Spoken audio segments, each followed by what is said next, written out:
अच्छा, अस्सलाम वालेकुम। तो हमने स्टार्ट किया था ज्योमेट्री, जो कि मैथमेटिक्स का एक बहुत ही इंपॉर्टेंट सेक्शन है। ठीक है। और हमने फर्स्ट पार्ट में पढ़ा था कि डायमेंशंस क्या होती हैं, कि 1D फिगर्स क्या होते हैं, 2D लाइन 1D क्यों होती है, और 2D फिगर्स क्या होते हैं, और 3D फिगर्स क्या होते हैं। ठीक है। तो बेसिकली 2D फिगर्स क्या होते हैं, जिनके पास दो डायमेंशंस होती हैं, लेंथ और विड्थ। 3D क्या होते हैं, जिनके पास थ्री डायमेंशंस होती हैं, लेंथ विड्थ और हाइट। सही है। सिमिलरली हमने पढ़ा था भाई कि एंगल्स को हम मेजर किस तरह करते हैं। ठीक है। एंगल्स को हम मेजर करते हैं with the help of protractor, या फिर इसको हम डी बोलते हैं। सही है। तो ये हमने पढ़ा था, और हमने ये चीज सीखी थी कि एक पूरे सर्कल में आपके पास कितने एंगल्स होते हैं, 360। है ना। एक पूरे सर्कल में आपके पास जो डिग्रीज होती है ना, वो कुल मिला के होते हैं 360 डिग्रीज। और हाफ सर्कल में कितनी होती है, 180। ठीक है। क्वार्टर सर्कल में 90। तो स्टार्ट कहाँ से होता है, 0, 90, 180, 270, और एंड कहाँ होता है, 360 पे। ठीक है।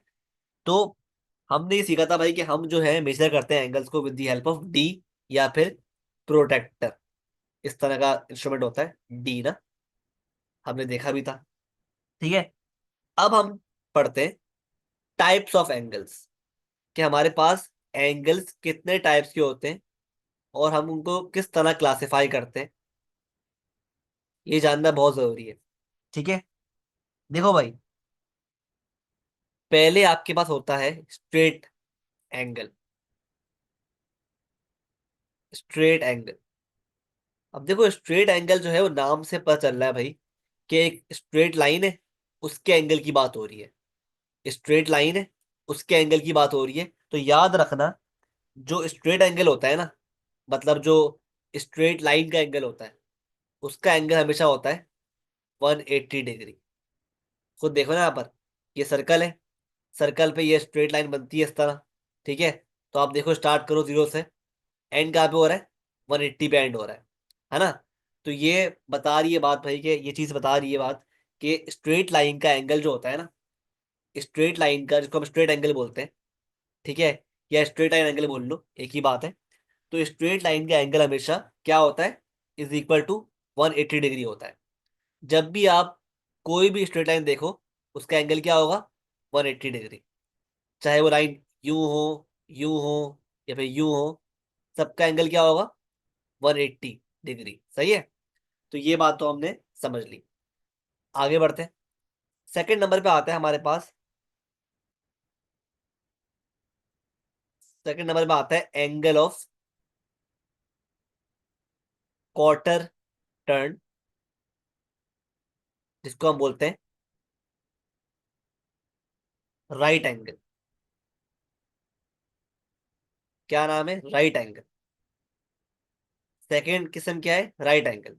राइट एंगल क्या होता है, सर्कल की जो क्वार्टर होता है ना, क्वार्टर, उसका एंगल बेसिकली राइट एंगल। 0 से लेकर 90, ये जो एंगल है ना 90 डिग्री का, इसको हम बोलते हैं राइट एंगल। राइट एंगल क्या होता है, एंगल ऑफ क्वार्टर टर्न, मतलब 90 डिग्री। राइट एंगल हमेशा बराबर होता है 90 डिग्री के। सही है। ये बात समझ लो। और राइट एंगल का सिंबल क्या होता है, इस तरह बनता है सिंबल, ये शो करता है भाई राइट एंगल है। ठीक है। तो हमारे पास अगर इस तरह बने, तो ये भी राइट एंगल है। इस तरह बने, ये भी राइट एंगल है। सही है। तो राइट एंगल क्या होता है, एंगल इक्वल टू 90 डिग्री। ठीक है। मतलब quarter of a turn, of a quarter turn. ठीक है। सही है। तो ये था राइट एंगल के बारे में। ये होता है राइट एंगल, जो हमारे पास थर्ड टाइप ऑफ एंगल है। Sorry, second type. पहली टाइप क्या थी, straight line angle. Second type क्या है, राइट एंगल। अब हम पढ़ते हैं थर्ड किस्म टाइप एंगल की, वो कहलाती है अक्यूट एंगल। Acute angle.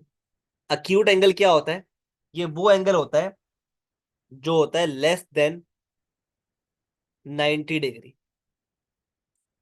0 से बड़ा और 90 से छोटा, लेस देन 90 डिग्री।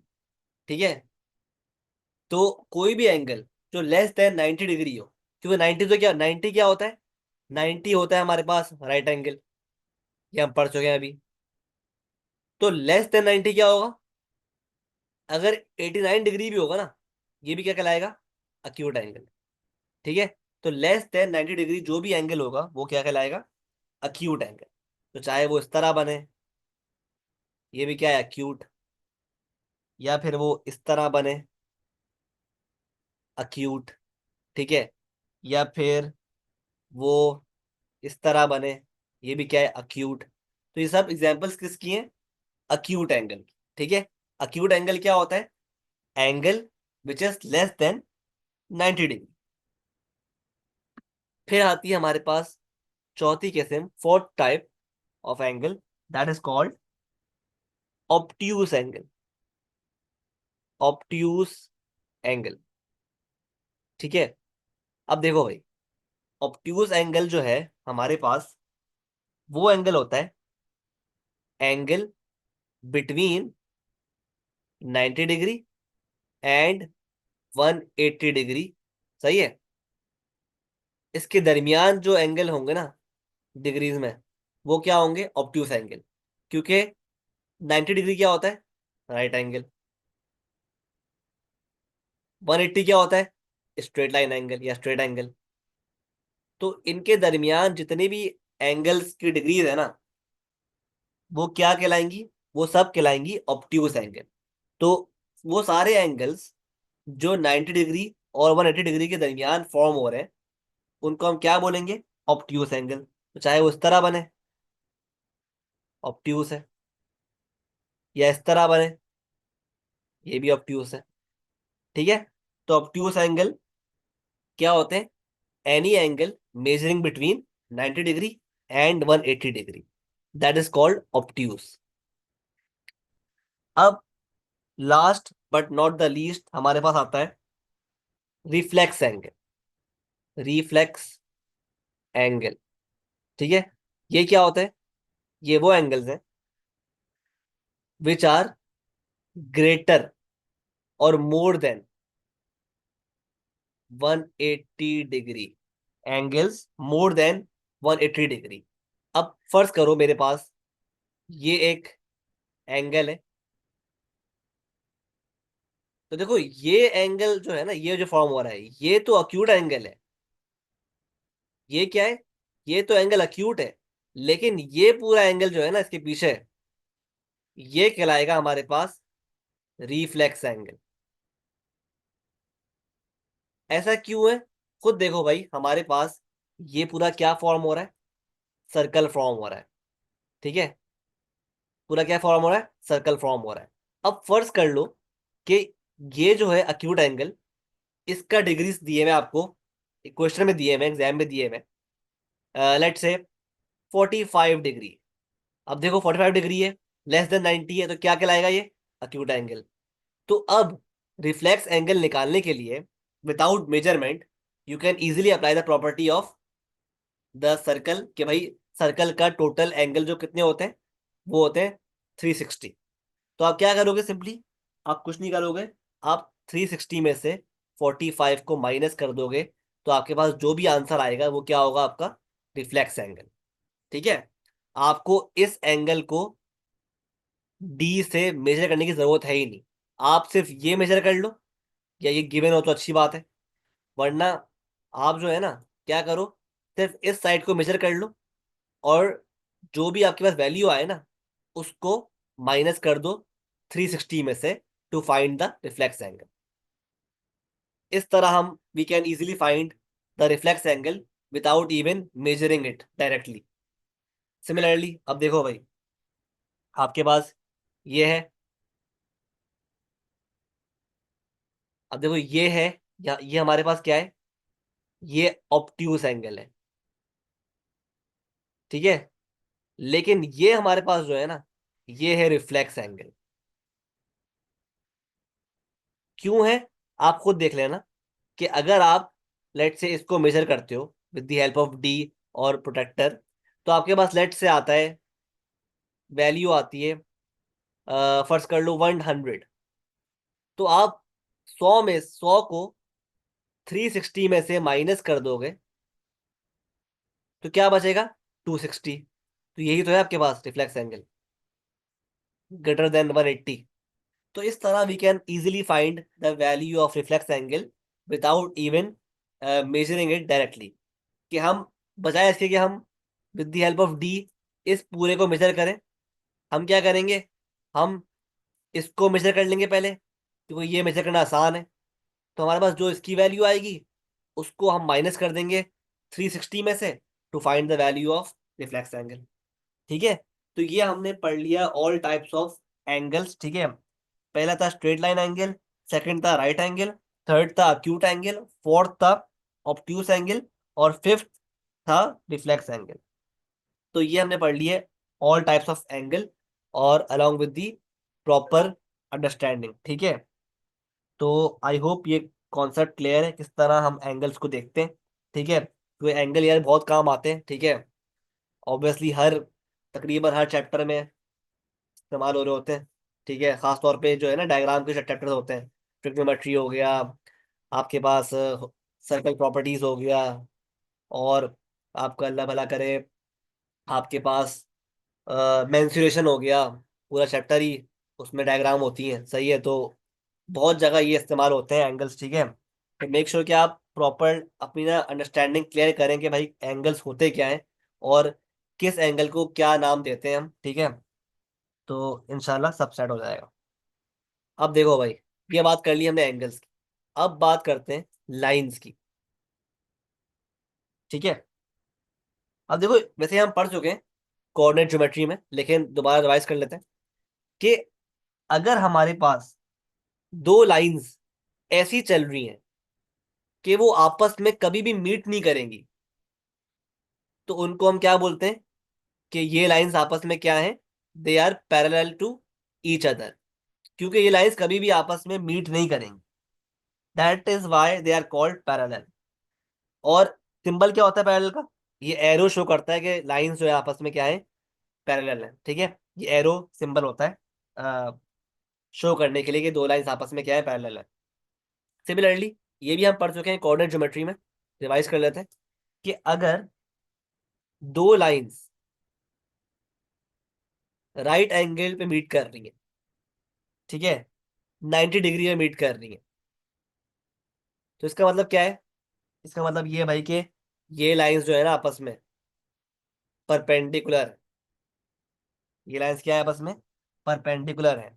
और ये सिंबल होता है परपेंडिकुलर का, ये सिंबल होता है परपेंडिकुलर का, और ये सिंबल होता है पैरेलल का। ठीक है। जब क्वेश्चन में आता है ना, फॉर एग्जांपल, अगर वो बोलता है ना भाई कि लाइन ए बी, एक लाइन है, इस पैरेलल टू सी डी, तो ये सिंबल जो है ना, ये किसका है? ये होता है पैरेलल लाइन का। कि भाई ये बता रहा है ए बी जो लाइन है ना, वो पैरेलल है सी डी के। सिमिलरली अगर वो ये बोलता है, एग्जाम क्वेश्चन में लिखता है कि line A B this C D, तो क्या मतलब है इसका, इस सिंबल का? कि वो कह रहा है भाई कि लाइन ए बी जो है परपेंडिकुलर है लाइन सी डी के, या लाइन सी डी परपेंडिकुलर है लाइन ए बी के। एक ही बात है। ठीक है। तो ये सिंबल ना आपको पता होना चाहिए भाई, किस तरह एग्जाम क्वेश्चंस में वो इस्तेमाल करते हैं सिंबल्स। ठीक है। तो आई होप ये कॉन्सेप्ट क्लियर है कि क्या होती है लाइंस। अच्छा, अब एक और चीज हम पढ़ चुके हैं ये भी in the chapter of coordinate geometry, कि अगर दो लाइंस आपस में परपेंडिकुलर हों, ठीक है, दो लाइंस आपस में परपेंडिकुलर हो, और फर्ज करो ये लाइन जो है ना, ये लाइन, अब देखो ये line, green line red line के परपेंडिकुलर तो है, और फर्ज करो साथ ही ये उस लाइन को मिड पॉइंट से, फर्ज करो ग्रीन लाइन जो है ना परपेंडिकुलर है रेड लाइन के, और साथ ही अगर ग्रीन लाइन रेड लाइन को उसके मिड पॉइंट से कट कर रही है, क्या बोला मैंने? एक तो परपेंडिकुलर है, और साथ ही ग्रीन लाइन रेड लाइन को उसके मिड पॉइंट से हाफ वे से, हाफ से कट कर रही है, तो हम क्या बोलते हैं? हम एक और टर्म इस्तेमाल करते हैं, हम बोलते हैं भाई कि ग्रीन लाइन जो है ना, ये परपेंडिकुलर बाइसेक्टर है ऑफ द रेड लाइन। हम क्या टर्म यूज करते हैं कि ग्रीन लाइन जो है वो परपेंडिकुलर बाइसेक्टर है ऑफ द रेड लाइन। क्यों है? क्योंकि एक तो भाई ये मिड पॉइंट से कट कर रही है, और दूसरा कि perpendicular. That is the reason we call it the perpendicular bisector. I hope it is clear. तो ये था about lines, two types of lines. सही है। अब हम जो है ना कुछ, मैं आपको कुछ क्वेश्चंस दे रहा हूँ, आप बताओ भाई कि ये क्या, कौन से एंगल्स है, नाम बताओ। अब लेट से मैं आपको एंगल दे रहा हूँ डिग्रीज में, 145 डिग्री। मुझे बताओ ये कौन सा एंगल होगा, इसका नाम क्या होगा? तो जाहिर सी बात है आप बोलोगे कि 145 डिग्री है, तो ऑब्वियसली ये क्या है? ऑप्टियूस है। क्यों ऑप्टियूस है? तो ये लाई कर रहा है बिटवीन बिटवीन 90 एंड 180। ठीक है। अब मैं बोलता हूँ आपसे भाई, एक और है, 86 डिग्री, 350 डिग्री, 190 डिग्री, 126 डिग्री, ठीक है, 226, 26 डिग्री, 90 डिग्री। अब सब एंगल्स को नेम करना है, तो बहुत इजी टास्क है यार। ये क्या है? 86 डिग्री। क्या बोलेंगे इसको? लेस देन 90 है, अक्यूट हो जाएगा। 350 मोर देन 180 है, क्या हो जाएगा? रिफ्लेक्स। 190 है, तो ये क्या है? 180 से ऊपर है, ये भी क्या हो जाएगा? रिफ्लेक्स। 126 है, ये क्या है? 90 और 180 के दरमियान है, ऑब्ट्यूज। बाकी ये आप तीन खुद बताओ, खुद कर लो इसके आंसर मुझे। आप खुद करो, होमवर्क है आपका, ठीक है? बहुत ही आसान है। सही है। अब देखो भाई, एक और क्वेश्चन है, क्विक क्वेश्चन। आपके पास ये रहा एक रेक्टेंगल, मैं एक रेक्टेंगल ड्रॉ करने वाला हूँ। ये देखो, कहाँ गया रेक्टेंगल?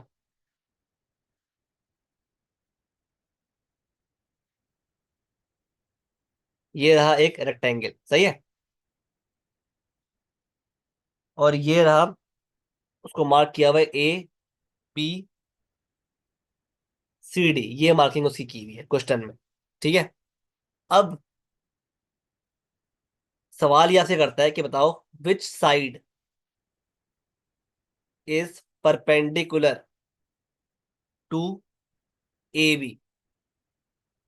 अब देखो, याद रहे आपको ना, वैसे हम ये पढ़ेंगे in the chapter of mensuration detail में, लेकिन एक बात तो पता होगी आपको, बचपन से पढ़ते हुए आ रहे होगे, कि जो रेक्टेंगल होता है ना, उसके एंगल्स क्या होते हैं, ये वाले तब होते हैं 90 डिग्री।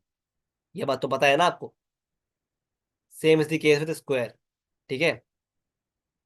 तो ये बात पता है अगर आपको, तो मुझे बताओ कि which side is perpendicular to AB। हमारे पास ये है लाइन AB, तो कौन सा ऐसी साइड है रेक्टेंगल की जो कि परपेंडिकुलर है लाइन AB के? तो यार, ये हमारे, इसका आंसर क्या है? इनफैक्ट दो साइड्स हैं ऐसी जो परपेंडिकुलर है AB के। एक है AC, AC परपेंडिकुलर है AB के, और साथ में BD भी परपेंडिकुलर है AB के। ठीक है। इन दोनों में से आप कोई भी मेंशन कर दो, तो आपको पूरे पूरे मार्क्स मिल जाएंगे। ठीक है। या तो AC या फिर BD। ठीक है। तो ये साइड है परपेंडिकुलर टू AB। ठीक है। सिमिलरली आपसे बोलता है भाई, एक सवाल आता है आपके पास कि which side is parallel to DC। तो भाई DC आपके पास क्या है? DC है, तो DC के जो साइड पैरेलल है ना, वो एक ही साइड है, वो है AB। मतलब A B is parallel to D C. तो आंसर क्या होगा? A B. ठीक है, क्योंकि रेक्टेंगल में पढ़ा होगा आपने कि ऑपोजिट साइड्स क्या होती हैं? पैरेलल होती हैं और इक्वल भी होती हैं। ठीक है, वैसे ही हम इन डिटेल पढ़ेंगे in the chapter of mensuration कि प्रॉपर्टीज क्या होती हैं फिगर्स की, 2D शेप्स की। सही है, तो ये बहुत काम आती हैं प्रॉपर्टीज ना, कि भाई कि एंगल क्या किस तरह फॉर्म होते हैं, एंगल क्या फॉर्म होते हैं, अपोजिट साइड्स क्या होती हैं, डायगोनल्स क्या होते हैं। ठीक है, ये सब प्रॉपर्टीज जो है ना 2D फिगर्स के बारे में, ये हम पढ़ते हैं मेंसुरेशन चैप्टर में। ठीक है, आई होप क्लियर। ठीक है, इसके बाद जो चैप्टर, इसके बाद जो टॉपिक आता है ना ज्योमेट्री में, उसका नाम है बेयरिंग्स। उसका नाम है क्या? बेयरिंग्स। लेकिन बेयरिंग्स जो है ना, ये हम पढ़ेंगे इन द चैप्टर ऑफ, पढ़ते हैं ट्रिग्नोमेट्री में। ये हम पढ़ते हैं ट्रिग्नोमेट्री में। ठीक है, तो इसको भी लीव कर देते हैं। ठीक है ही ज्योमेट्री का पार्ट ही, लेकिन हम पढ़ते हैं इसको ट्रिग्नोमेट्री में। ठीक है, और मजा आता है पढ़ने में ट्रिग्नोमेट्री में। ठीक है, इसको तो अभी इसको होल्ड करो, लीव करो, ट्रिग्नोमेट्री में पढ़ेंगे इसको, पढ़ते हैं बल्कि। ठीक है, आगे बढ़ते हैं। सिमिलरली जो जो बात है ना ट्राइंगल्स वगैरह की, इसके बाद टॉपिक आता है ट्राइंगल्स का। ट्राइंगल्स का, ठीक है, और अल्लाह भला करे आपका क्वाड्रेटर्स का आता है। ठीक है, ज्योमेट्री का पार्ट ही है ये सब। ठीक है, तो ये हम दो पढ़ेंगे in the chapter of mensuration. ये हम पढ़ते हैं along with the chapter of mensuration. ठीक है, कि क्वाड्रेटर की क्या क्या प्रॉपर्टीज होती हैं, ट्राइंगल की प्रॉपर्टीज क्या होती हैं, ट्राइंगल की टाइप्स क्या होती हैं, ये सब पढ़ते हैं हम in the chapter of mensuration. ठीक है, जब वो पढ़ेंगे तो हम ये कवर कर लेंगे। सही है, तो आई होप यहाँ तक सब कुछ क्लियर है आपको ज्योमेट्री में। ठीक है, तो इंशाल्लाह मिलते हैं अगली वीडियो में। कोई प्रॉब्लम भी हो, कोई मसला हो, तो लाइव क्लास होती है हमारी, तो उसमें आप डिस्कस कर लें मुझसे, बल्कि लाइव क्लास में तो हम क्वेश्चंस करते हैं। ठीक है, बहुत सारे। तो इंशाल्लाह मिलते हैं लाइव क्लास में फिर। अल्लाह हाफिज़।